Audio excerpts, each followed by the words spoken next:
Ito, panoorin natin to mga kabaro. Tingnan nyo.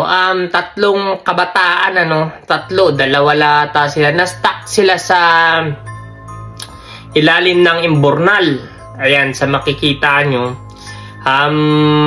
Nangyari siguro to madaling araw, Madaling araw kasi nakita na sila nung umaga. Pagaya rin po na sinasabi nitong ang nakakita, kumukuha ng video na to, ay ang sabi niya ay na madaling araw pa talaga. Nabanggit niya talaga doon na madaling araw talaga nangyari kaya hindi sila nagapan kaagad, So, malamang sa malamang siguro nakainom po talaga sila. Nakainom talaga yung lalang driver na to dahil tinan mo naman ang nangyari sa kanila.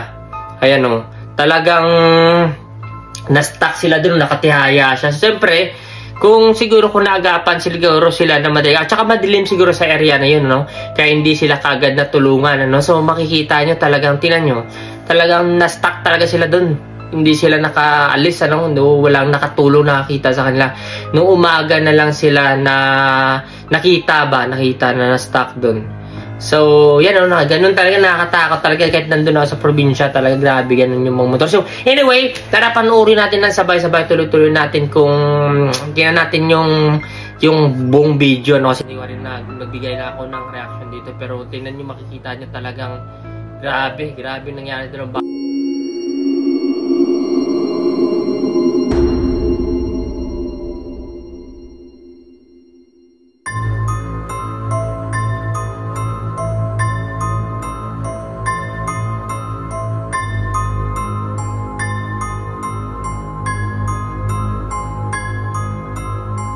Grabe, pumasok yung motor, Dahil sa sobrang sikip niya, andun na siya, hindi na sila nakalis, naipit sila doon.